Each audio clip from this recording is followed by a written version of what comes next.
कि यदि जीएमसी में सुविधाएं हैं, यदि डॉक्टर्स काम कर रहे हैं, तो फिर इतनी मौतें क्यों हो रही हैं? जो मौतें हो रही हैं ये ब्रॉड डेथ केसेस हैं। सवाल ये है सर कि लोग अस्पताल क्यों नहीं जा रहे? तो वीआईपीज और खुद हेल्थ डिपार्टमेंट के टॉप जो ऑफिशियल्स हैं, जो डॉक्टर्स हैं, आप समझ रहे होंगे कि मैं किनका जिक्र करना चाह रहा हूँ, जब वो बीमार होते हैं तो वो अपना घर छोड़ के बाहर जाते हैं इलाज करवाने के लिए। परसेप्शन के हिसाब से अगर देखा जाए तो डॉक्टर जो है, आप जिस कुर्सी पर हैं वहाँ बैठे हुए आप क्या विजन कर रहे हैं कि किस प्रकार आगे की जो सिचुएशन है वो हैंडल करेंगे? सर ये कब होगी स्टार्ट? क्योंकि जल्दी शुरू हो रही है। वक्त तो अब आ चुका है ना, पहले की तरह देरी फिर लेना हो जाए। ये गवर्नमेंट ऑफ इंडिया, हमारे पास डेडिकेटेड हॉस्पिटल्स की कमी है। मरीज को छोड़कर 1 घंटा आपको पहले शहर का चक्कर लगाना पड़ता है कि गाड़ी कहाँ पार्क करें और फिर मरीज को दाखिल करवाएं। बहुत गलत तस्वीर जो है वो इस समय स्वास्थ्य विभाग की बाहर प्रोजेक्ट की जा रही है। नमस्कार, मैं हूं विशाल शर्मा और आप देख रहे हैं क्वेस्ट न्यूज। क्वेस्ट न्यूज में हम जम्मू कश्मीर के स्वास्थ्य विभाग को लेकर लगातार जो खबर है वो आपको दिखा रहे हैं, क्या कमियां हैं और क्या जो गलत इंफॉर्मेशन जो है वो आप तक पहुंचाई जा रही है। हम तमाम चीजों पर अपनी नजर बनाए हुए हैं और इसी को लेकर आज हम बात करने आए हैं अतुल से, जो कि फाइनेंशियल कमिश्नर हैं हेल्थ एंड मेडिकल एजुकेशन के, और इनसे हम जानेंगे कि आखिर जो पूरा विभाग है वो किस प्रकार काम कर रहा है, अब तक कितनी इंप्रूवमेंट हुई है, क्योंकि पहले कुछ कमियां थी लेकिन विभाग ने जो है वो एकाएक कमर कसी, काम को तेजी से करने की कोशिशें की और अब उस काम का स्टेटस क्या है वो भी जानेंगे। और उसके अलावा कुछ हमारे सवालात हैं जिनका जवाब जो है हम चाहेंगे। सर आपका बहुत बहुत स्वागत है। सर मेरा सबसे पहला सवाल यही रहेगा कि कमी कहाँ रही, क्योंकि एक वक्त कमी तो रही और उसके बाद कुछ जो पिक्चर्स थी मेडिकल कॉलेज की, पूरे स्वास्थ्य विभाग की, वो नेगेटिव सामने आई। क्या लगता है आपको कि कहाँ पर चूक हुई? नहीं, मुझे लगता है कि ये जो गवर्नमेंट मेडिकल कॉलेज जम्मू की आप बात कर रहे हैं, वहाँ पर ऑक्सीजन सप्लाई मैनेजमेंट में 1-2 दिन तक उनके जनरेशन प्लांट में कुछ टेक्निकल स्नैक्स आ गए जी, और उनके मैनिफोल्ड्स के सप्लाई चेन मैनेजमेंट में कुछ इश्यूज रहे जी, जिसकी वजह से ऑक्सीजन की जो लेवल थी, जो सप्लाई होता था पेशेंट्स को, उसमें डिप देखने को मिला जी। तो इस तरीके की कुछ कॉल्स हमको आ गई, पेशेंट्स की कॉल्स आई, अटेंडेंट्स की कॉल्स आई कि ये सच ऑक्सीजन पूरी तरह से नहीं मिल रही है। तो हमने फ़ौरन इसका जायज़ा लिया और देखा कि क्या इसमें नुकसान, एक नुक्स इसमें क्या नज़र आ रहा है जी। तो एक कंट्रोल रूम सेटअप किया गया, एक डेडिकेटेड ऑफिसर को इसी काम पर लगाया गया कि ये जो ऑक्सीजन की सप्लाई है ये ठीक तरह से मेंटेन की जाए। तो उसके बाद 2-4 कदम उठाए गए। एक तो देखा गया कि हमारे कुछ ऑक्सीजन जो जनरेशन प्लांट्स थे यहाँ उधमपुर में, बड़ी ब्राह्मणा में, वो बंद पड़े थे जी। तो उनको चालू कराया गया। तो आज की तारीख में हमारी जो ऑक्सीजन की सप्लाई है ये एडिक्वेट बफर स्टॉक हमारे पास मौजूद है। कोई भी डिप सैचुरेशन में या इसमें ऑक्सीजन की सप्लाई में पिछले 10 दिनों में सामने नहीं आया है। और लिक्विड मेडिकल ऑक्सीजन का टैंक लगाने का यहाँ पर जो प्रक्रिया चल रही थी उसमें तेज़ी लाई गई जी। उसका टेंडर भी फाइनल किया गया, काम अलॉट हो गया है। तो हमारी पूरी उम्मीद है कि 31 अक्टूबर से पहले वो हमारा जो ऑक्सीजन में लिक्विड मेडिकल ऑक्सीजन का प्लांट है वो भी लग जाएगा। सर यहाँ पे मैं आपको इंटरप्ट करूँगा, क्योंकि आपका मैंने जब डाटा चेक किया तो 11 सितंबर 2018 से आप इस पोजीशन पे पोस्ट पे हैं। कोविड जब से शुरू हुआ, मार्च से लेकर हमें ये मालूम था कि अब सिचुएशन ख़राब होगी, कल ख़राब होगी, परसों होगी। ऑक्सीजन कितनी है, प्लांट की कैपेसिटी कितनी है, ये पहले हमें मालूम था। फिर उस प्लांट को अपग्रेड करने में इतनी देरी क्यों हुई, ताकि सिचुएशन इतनी ज़्यादा ख़राब हुई कि आज जो लोग हैं वो सरकारी अस्पताल में जाने से कतराने लगे? ये देरी कहाँ पर हुई? मतलब असेसमेंट में देरी हुई या फिर फाइनेंस में देरी हुई? नहीं, ऐसी देरी नहीं हुई जी। ये पिछले साल ही सैंक्शन हुआ था इसका, यहाँ के ऑक्सीजन जनरेशन प्लांट्स पिछले साल ही सैंक्शन हुए थे।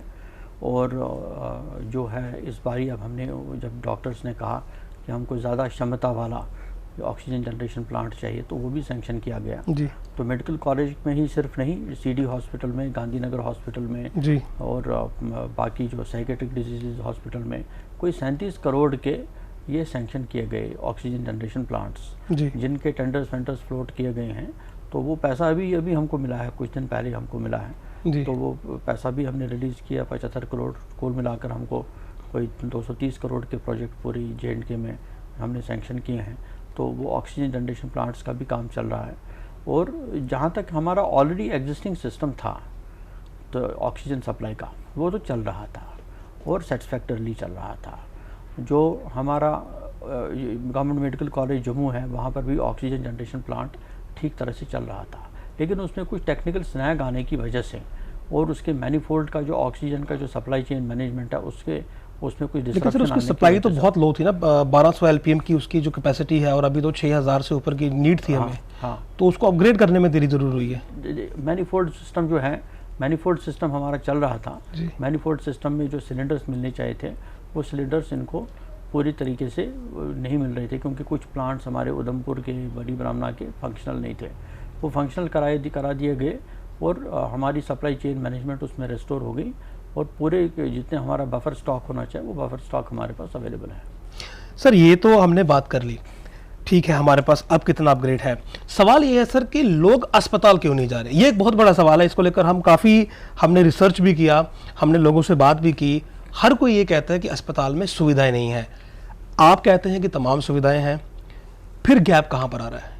क्यों लोग जो है वो इस बात को एक्सेप्ट करने को ही तैयार नहीं है कि जो आप बोल रहे हैं, जो अस्पताल के डॉक्टर्स कह रहे हैं, वो सच बोल रहे हैं? नहीं, मैं आपको ये इस तरीके से सवाल का जवाब दूंगा जी। जो हमने एक कंट्रोल रूम सेटअप किया इसमें मेडिकल कॉलेज में, वहाँ से हम कॉल करते हैं पेशेंट्स को और उनके अटेंडेंट्स को जी। और उनसे पूछते हैं कि आपको कोई दिक्कत तो नहीं है, किसी तरीके की परेशानी का सामना तो नहीं कर रहे हैं। तो वो अब नहीं आ रही हैं। अच्छा। शुरू में जब कॉल्स हमने कंट्रोल रूम सेटअप किया था तो शुरू में दिक्कतें आ रही थी, कुछ लोगों को इश्यूज थे। अब तो वो इश्यूज नहीं आ रहे हैं। अब बिल्कुल मामूली किसी का इशू, किसी को खाना टाइम पर नहीं मिला या कुछ इस तरीके की चीज़ें कुछ सामने आ रही हैं, बट कोई मेजर इशू ऑक्सीजन के रिलेटेड, ट्रीटमेंट के रिलेटेड, नर्सिंग केयर के रिलेटेड इस तरीके के इश्यूज नहीं आ रहे हैं। कल भी सर हमने खबर देखी जिसमें ये कहा गया कि बेड्स नहीं है, वेंटिलेटर्स नहीं है। नहीं, ये गलत खबर है। ये गलत खबर है। जहाँ तक जम्मू सिटी की मैं बात करूँगा, जो हमारे टर्शरी केयर के बेड्स हैं, टर्शरी केयर जिनको लेवल 1 और लेवल 2 के बेड्स हम कहते हैं, वो हमारे 39% ऑक्यूपेंसी है। इसका मतलब है 61% बेड्स जो हैं हमारे वो खाली वैकेंट होते हैं। बिल्कुल। और आईसीयू के बेड्स अगर हम देखेंगे, आईसीयू के बेड्स हमारे 45% ऑक्यूपाइड हैं जी। और हमारे 55% बेड्स जो हैं वो खाली हैं जी। तो इसलिए वो दिक्कत नहीं है इसको। और हमने इसके आइसोलेशन बेड्स जो हैं लेवल 1 और लेवल 2 के, ये government medical college Kathua, government medical college Rajouri, government medical college Doda, वहाँ भी सेटअप किए ताकि कुछ लोड वो वहाँ पर भी ले लें। तो और लोड जो यहाँ पर जीएमसी जम्मू का लोड है ये कम हो जाए, उसकी भी कार्रवाई की गई है। लेकिन सर इसमें एक इंटरेस्टिंग जो फैक्ट है वो ये रहा कि हमारे पास वैकेंसी होती है और इसको लेकर हमने स्टोरी भी चलाई। सवाल ये है सर कि हमारे पास वैकेंसी है, हम कहते हैं हमारे पास इक्विपमेंट्स हैं, हर फैसिलिटी है, लेकिन जो इमेज की जब मैं बात करूँगा तो वीआईपीज़ और खुद हेल्थ डिपार्टमेंट के टॉप जो ऑफिशियल्स हैं, जो डॉक्टर्स हैं, आप समझ रहे होंगे कि मैं किनका जिक्र करना चाह रहा हूँ, जब वो बीमार होते हैं तो वो अपना घर छोड़ के बाहर जाते हैं इलाज करवाने के लिए। आपको नहीं लगा कि बहुत बड़ी गलती थी ये, जिससे कि अपने इंस्टीट्यूशन की छवि खराब हुई? आप अगर इसी को दूसरे ढंग से देखें जी, कि जितने डॉक्टर्स ने, सीनियर डॉक्टर्स ने जिनका आप जिक्र कर रहे हैं, उसी के सीनियरिटी के डॉक्टर्स ने जी, हमारे गांधीनगर हॉस्पिटल में देखेंगे तो कई सारे हमारे वार्ड भरे हुए हैं डॉक्टर्स। अगर आप सीडी हॉस्पिटल देखेंगे वहाँ पर हमारे डॉक्टर्स बैठे हुए हैं। आप जीएमसी देखेंगे तो वहाँ पर हमारे बड़े सीनियर डॉक्टर्स बैठे हैं और अपना इलाज करा रहे हैं। तो उसकी ओर भी नज़र पड़नी चाहिए। एक ही तरफ की नज़र पड़े कि यही मैंने कहा ना कि चला जाए, गैप जो है, कुछ डॉक्टर्स, कुछ ब्यूरोक्रेट्स, कुछ नेता, कुछ चले गए प्राइवेट हॉस्पिटल में चले गए। वो बात सही है, ये चॉइस है हर आदमी को कि कहाँ पर इलाज करा सकता है। लेकिन मैं ये भी बता दूं, इस हमको दूसरा पहलू भी देखना चाहिए कि बहुत सारे लोग, बहुत सारे नेता, बहुत सारे ऑफिसर्स, बहुत सारे डॉक्टर्स जो हैं वो हमारे गांधीनगर हॉस्पिटल में, सीडी हॉस्पिटल में और जीएमसी जम्मू में भी अपना इलाज करा रहे हैं या करा चुके हैं जी। तो मतलब ये आप भी इस बात को कहीं ना कहीं एक्सेप्ट तो कर रहे हैं ना कि जो ये हुआ ये गलत हुआ, क्योंकि बहुत सोशल मीडिया पर ट्रोलिंग हुई, हमने उस चीज़ को कहा। और कुछ लोग जो है, जब हम कुछ स्टोरी कैरी करते हैं तो वो नीचे यही पूछते हैं कि हम अस्पताल में क्यों जाएं जब यहाँ के डॉक्टर्स, यहाँ के बड़े अधिकारी खुद अपना इलाज नहीं करवाते। तो आप क्योंकि उस पोजीशन पे है जहाँ से एक्सप्लेनेशन भी निकाल सकते हैं, कुछ पूछ भी सकते हैं, तो आपको नहीं लगता कि वाकई ये एक फैक्टर रहा और इस फैक्टर पे आगे काम होना चाहिए? नहीं, ये फैक्टर परसेप्शन के हिसाब से अगर देखा जाए तो ये फैक्टर ज़रूर है। जी लेकिन मैंने जैसे आपको कहा, इसी परसेप्शन को चेंज किया जा सकता है जी अगर हम देखें कि कितने डॉक्टर्स ने, सीनियर ऑफिसर्स ने अपना इलाज बाकी अस्पतालों में करवाया, जी गवर्नमेंट के अस्पतालों में कराया, गांधीनगर में करवाया। एक नेता जब पॉजिटिव आए तो उन्होंने मुझे फ़ोन किया जी कि मैं कहाँ जाऊँ, मैं कहीं प्राइवेट हॉस्पिटल में तो नहीं आप मुझे भेजेंगे। जी हमने बोला नहीं, आप जा सकते हैं गांधीनगर हॉस्पिटल। वो गांधीनगर हॉस्पिटल रहे 10-15 दिन उन्होंने बिताए वहाँ, वो ठीक हो गए और उसके बाद बोला, उन्होंने शुक्रिया अदा किया। उन्होंने कहा कि जिस तरीके की सुविधा उनको गांधीनगर हॉस्पिटल में मिली उतनी शायद उनको प्राइवेट हॉस्पिटल में नहीं मिलती। तो इस तरीके के एग्जाम्पल्स भी हमारे सामने हैं। तो हमारे डॉक्टर्स, सीनियर डॉक्टर्स भी कई सारे हमारे मेडिकल कॉलेज में इलाज करा रहे हैं या करा चुके हैं। विंटर्स आ रही हैं सर, देयर आर चांसेस कि अब ज़्यादा संक्रमण फैलेगा।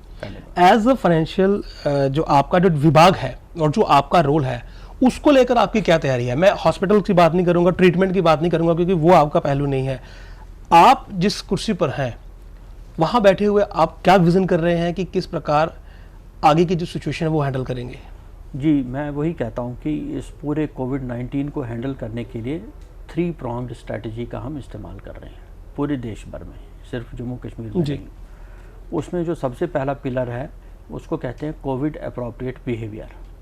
कोविड अप्रोप्रिएट बिहेवियर में मैं 3 चीज़ों पर जोर देना चाहूँगा। जी एक, मास्क पहनना, दूसरा सोशल डिस्टेंस मेंटेन करना, तीसरा हैंड हाइजीन। इसके लिए हम एक मैसिव आईईसी कैंपेन चलाने जा रहे हैं, जो कि मीडिया को यूज़ करके, सोशल मीडिया को यूज़ करके, प्रिंट मीडिया को यूज़ करके, और हमारे जो फ्रंट लाइन वर्कर्स हैं, आशा वर्कर्स हैं, फीमेल मल्टीपर्पज़ हेल्थ वर्कर्स हैं, आंगनवाड़ी वर्कर्स हैं, उनको यूज़ कर करके लोगों तक, जन जन तक ये मैसेज पहुंचानी है कि ये इन 3 चीज़ों का पालन करें। मास्क पहने, सोशल डिस्टेंस मेंटेन करें और अपने हाथ धोएं या सैनिटाइजर से उनको साफ करें। सर ये कब होगी स्टार्ट? क्योंकि ये जल्दी शुरू हो रही है, वक्त तो अब आ चुका है ना, पहले की तरह देरी फिर लेना हो जाए। ये गवर्नमेंट ऑफ इंडिया से ही इसमें है जी 7 तारीख से शुरू कर रहे हैं, 7 तारीख से शुरू कर रहे हैं। तो ये शुरू हो रही है इस तरीके की कैंपेन। एक तो ये है इस पर। दूसरा हमारा जो पिलर ऑफ स्ट्रैटेजी है सर्वेलेंस एंड कंटेनमेंट। जैसे आपने कहा कि त्यौहार भी आ रहे हैं, और फिर ये विंटर सीजन भी आ रहा है। विंटर सीजन में बाकी वायरसेस का प्रकोप भी देखने को मिलता बढ़ेगा, बिल्कुल। तो उसमें हमको जो हमारे एरियाज़ हैं, जो कंटेनमेंट जोन्स हमारे हैं, उनको कैसे हम सर्वेलेंस उनका करें, वहाँ पर जो पॉजिटिव केसेस हैं उनको कैसे सेग्रीगेट करें, आइसोलेट करें, ट्रीट करें और वहाँ पर संक्रमण को कम से कम होने दें। तो ये हमारी दूसरी पिलर है। और तीसरी पिलर ऑफ जो स्ट्रैटेजी हमारा है, जो आपने खुद बात की, क्लिनिकल मैनेजमेंट। अब जो लोग बीमार हो जाते हैं तो उनका हॉस्पिटल में कैसे देखभाल हो, कैसे उनका उपचार हो, कैसे ट्रीटमेंट हो, ये 3 स्ट्रैटेजीज़ पर हम चल रहे हैं जी। और इन तीनों स्ट्रैटेजीज़ को जो जोड़ता है वो है टेस्टिंग जी। तो जिसको कहेंगे कि हमारे लिए खुशकिस्मती की बात है कि टेस्टिंग यहाँ जम्मू कश्मीर में काफ़ी अच्छी रही है। हमारी जो टेस्ट पर मिलियन है वो 1,39,000 के करीब है और टेस्ट हम पर डे कोई 25,000 के करीब टेस्ट करते हैं जी। तो उस हिसाब से तो हमारी टेस्टिंग कैपेसिटी काफ़ी। सर लोग जो है उनका एक बड़ा सवाल रहता है कि यदि जीएमसी में सुविधाएं हैं, यदि डॉक्टर्स काम कर रहे हैं, तो फिर इतनी मौतें क्यों हो रही हैं? नहीं, हाँ, ये आपने सही सवाल पूछा। जीएमसी में मौतें कम हो रही हैं जी। जो मौतें हो रही हैं ये ब्रॉड डेथ केसेस हैं कि लोग आते नहीं हैं टाइम पर ट्रीटमेंट के लिए। आज से 2 महीने पहले कश्मीर में ऐसी ही सूरत हाल थी जी। लोग लेट आते थे। उन दिनों में RT-PCR टेस्ट होता था, रैपिड एंटीजन टेस्ट होता नहीं था, तो लोगों को पता चलता था बहुत लेट कि हमको कोविड पॉजिटिव है। ऐसे ही उसको सर्दी जुकाम बुखार के तौर पर ट्रीट करते थे। हॉस्पिटल पहुंचते थे तो देखते थे उनको बायलेटरल निमोनिया है। अगर हॉस्पिटल में किसी आदमी की मौत कोई 1 दिन में हो जाए तो वो हॉस्पिटल 1 दिन में कुछ कर नहीं सकता है, वो हमको मानना पड़ेगा। तो इसलिए हमारी अपील होनी चाहिए पब्लिक को कि जब भी उनको सिम्टम्स हो, क्योंकि अब हमने होम आइसोलेशन भी अलाउ कर दिया है जी कोविड पॉजिटिव केसेस के लिए, जब भी सिम्टम्स हों, खांसी जुकाम बुखार या थोड़े से सिम्टम्स एग्रीवेट होना शुरू हो जाएं तो फ़ौरन हॉस्पिटल में आ जाएं। वहाँ पर आपका ट्रीटमेंट होगा और आपका ट्रीटमेंट अगर टाइम पर होगा तो आपके बचने के चांसेस काफ़ी हद तक बढ़ जाते हैं। यही चीज़ हमने कश्मीर में देखा और यही ट्रेंड में हम चाहते हैं कि जम्मू में भी देखें। यहाँ पर मौतों का जो सिलसिला है ये थम जाना चाहिए, मौतें कम से क्योंकि ये हुआ पहले कश्मीर में ज़्यादा आंकड़ा था, अब जम्मू में ज़्यादा है। तो आपको लगता है कि जो लोग हैं वो लेट पहुँच रहे हैं? पहुँचते हैं। तो ये गलती जो है वो इस एंड पर ज़्यादा हो रही है। हाँ। जी लुलू साहब, एक सवाल मेरा बड़ा अहम रहा, लोग ओपीडीज को लेकर बात करते हैं कि ओपीडी सर्विस नहीं है। हमारे पास डेडिकेटेड हॉस्पिटल्स की कमी है और गायनी डिपार्टमेंट एक ऐसा डिपार्टमेंट है जहां हर जो मैक्सिमम जो लेडीज़ हैं उनको विजिट करना पड़ता है। हेल्थ डिपार्टमेंट ने बहुत लोगों के बारे में सोचा, कोविड के बारे में सोचा, फ्रीक्वेंट जो हॉस्पिटल के विजिटर्स हैं वो शायद अपने आप को ना लाएं, वो रोक सकते हैं, वो घर में ट्रीटमेंट ले सकते हैं, लेकिन गायनी के पेशेंट्स को डॉक्टर की और एक रेगुलर ओपीडी की सख्त ज़रूरत होती है। इस बारे में विभाग ने ध्यान क्यों नहीं दिया, और क्या ऐसा कोई प्रपोजल है कि एक डेडिकेटेड हॉस्पिटल या फिर डेडिकेटेड बिल्डिंग जो है वो फिलहाल कोविड के टाइम इस तरह की बनाई जाए कि जहां पर जो गायनी के जो पेशेंट्स हैं वो वहां जा सकें? नहीं, इस तरीके का तो ऑलरेडी चल रहा है, मैं आपको समझाऊंगा कैसे। जी जो हमारा SMGS हॉस्पिटल है वो तो नॉन कोविड है जी लेकिन कुछ पेशेंट्स हमारे पास आते हैं जो कि कोविड सस्पेक्टेड हैं, जी जिनका कोविड का टेस्ट नहीं हुआ है। एक तो गाइडलाइंस हैं कि 36वें हफ्ते में प्रेगनेंसी के टेस्ट होना चाहिए, कोविड का टेस्ट होना चाहिए, बिल्कुल। वो टेस्ट हम करते हैं। जो नेगेटिव केसेस हैं उनको तो नॉर्मली हमारे SMGS हॉस्पिटल में जम्मू में उनकी डिलीवरी वगैरह हो जाती है जब भी टाइम उनका डिलीवरी का होता है। अब जो केसेस पॉजिटिव आते हैं तो उनके लिए अलग से एक एरिया बना के रखा है, अलग से वार्ड बना के रखा है जहाँ उनकी डिलीवरीज होती है, उनके लिए OT भी बना के रखा है। और उसके अलावा हमारा जो गांधीनगर हॉस्पिटल है, ये जो टोटली कोविड हॉस्पिटल, बिल्कुल, वहाँ पर हम जो कोविड पॉजिटिव केसेस आते हैं उसके बहुत सारी रोज़ हमारी डिलीवरीज वहाँ हो रही होती हैं, और पॉजिटिव केसेस की, और उनके सिजेरियंस होते रहते हैं उनको। इनफैक्ट अगर हम देखेंगे कि मेरे पास अभी वो आंकड़ा नहीं है कि कितने हमने महिलाओं की जो गर्भवती महिलाएं हैं जिनकी पॉजिटिव केसेस जो थे जिनकी डिलीवरी करवाई, तो आप दंग रह जाएंगे देखकर, फिगर्स देखकर कि कितने डिलीवरीज इनकी हुई, कितने इनके सिजेरियन सेक्शंस हुए। तो ये डेडिकेटेड हॉस्पिटल्स हैं। गांधीनगर का हॉस्पिटल तो डेडिकेटेड हॉस्पिटल इसी के लिए है जी, डायलिसिस के लिए पेशेंट आते हैं, तो गांधीनगर में हमने फैसिलिटी डायलिसिस की इन्हीं पेशेंट्स के लिए रखी हुई है। जी, मतलब आप ये कह रहे हैं कि बेहतर सुविधाएं इनके लिए भी हैं? हाँ बिल्कुल हैं जी। सर एक सवाल मेरा और था, SMGs की आपने बात की और GMC की बात भी करेंगे।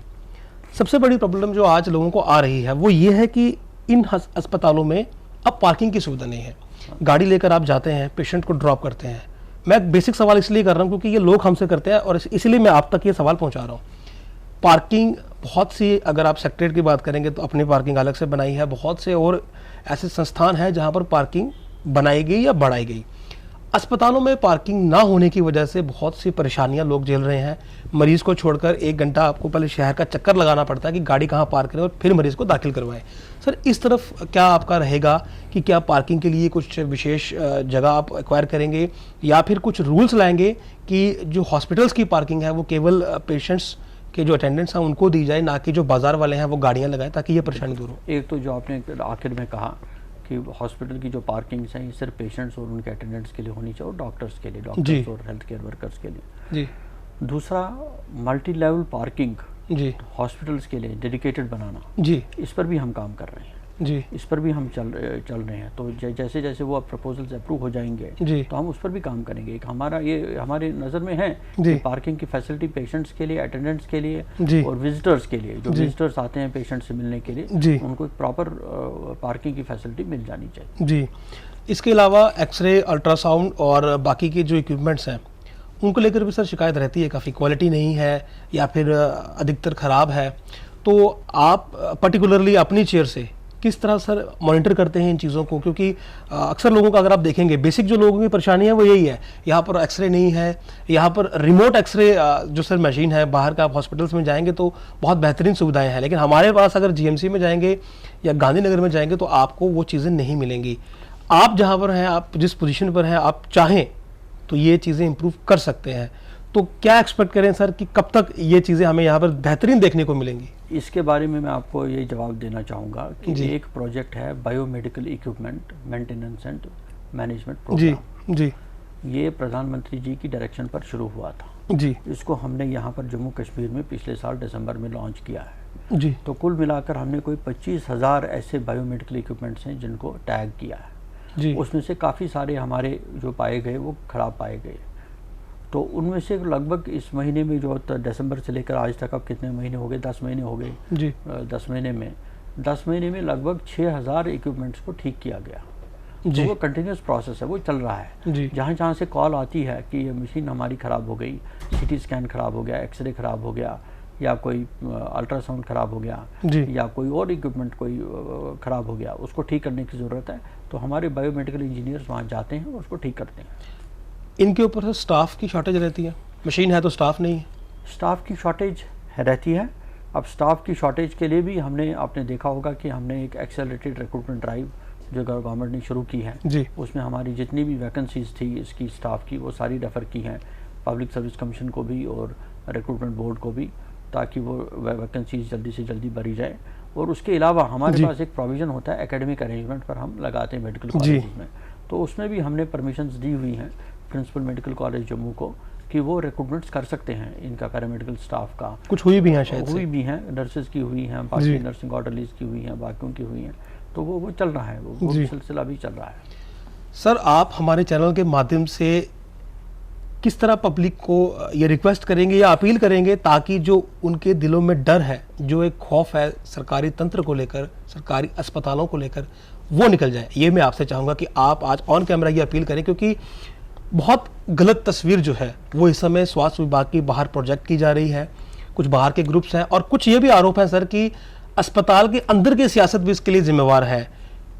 कैसे जिम्मेवार है, इस पर हम चर्चा नहीं करेंगे। सियासत में मैं नहीं जाना चाहता हूँ, मैं सिर्फ इतना कहूँगा कि डॉक्टर्स काम नहीं करना चाहते, इस तरह की बातें जो बाहर हैं जो सुनने को आएंगे। लेकिन आप क्या पब्लिक को बोलना चाहेंगे, कैसे एश्योर करेंगे ताकि ये डर जो है ये कम से कम? मैं पब्लिक को ये बताना चाहूँगा जी कि जहाँ तक मशीनरी इक्विपमेंट का सवाल है जी, जहाँ तक स्टाफ का सवाल है जी, जहाँ पर तक बेड्स का सवाल है, जहाँ तक ऑक्सीजन का सवाल है, किसी चीज़ की कमी नहीं है जी। मशीनरी इक्विपमेंट्स, वेंटिलेटर्स, ये ऑक्सीजन सप्लाई, जी डॉक्टर्स, जी, पैरामेडिक्स, ऑक्सीजन सप्लाई, ये सब चीज़ें अवेलेबल हैं, और बेड्स की अवेलेबिलिटी ये हमारे पास अवेलेबल हैं, इसलिए चिंता करने की कोई ज़रूरत नहीं है जी। और इनको जैसे जैसे ऑगमेंट करने की ज़रूरत पड़ेगी हम ऑगमेंट करते जाएंगे। हमने ऑगमेंट किया, जैसे गवर्नमेंट मेडिकल कॉलेज जम्मू में शुरू में तो हमने 33 ही बेड रखे थे सिर्फ कोविड के लिए। बिल्कुल। जब हमको बढ़ाने पड़े तो हमने बढ़ा दिए, अगर और बेड बढ़ाने पड़ेंगे तो हम बढ़ा देंगे। इसमें मतलब हमने किसी पेशेंट को रिफ्यूज़ नहीं किया कि आपका एडमिशन नहीं होगा, और ना हम किसी को रिफ्यूज़ करेंगे कि आपका एडमिशन नहीं होगा। और ऑक्सीजन देनी होगी, ऑक्सीजन भी देंगे। और मगर इसके साथ साथ मैं ये भी मैसेज देना चाहता हूँ, जो आपने क्वेश्चन उठाया और बहुत ज़रूरी इंपॉर्टेंट क्वेश्चन उठाया, वो ये है कि आगे जाकर हमारे त्यौहार आने वाले हैं और आगे जाकर विंटर सीज़न आने वाला है। तो विंटर सीज़न के लिए जो कोविड अप्रोप्रिएट बिहेवियर है इसको फॉलो करें। अगर हमको संक्रमण से बचना है, मास्क पहनना है, सोशल डिस्टेंस मेंटेन करना है, और तीसरा हैंड हाइजीन जिसको सैनिटाइज़र का इस्तेमाल करना है। ये 3 चीज़ें अगर हम करें, ये एक सोशल वैक्सीन की तरह हमारे लिए काम करेगा और हमको बचाने में काफ़ी इसका योगदान होगा। जी जी।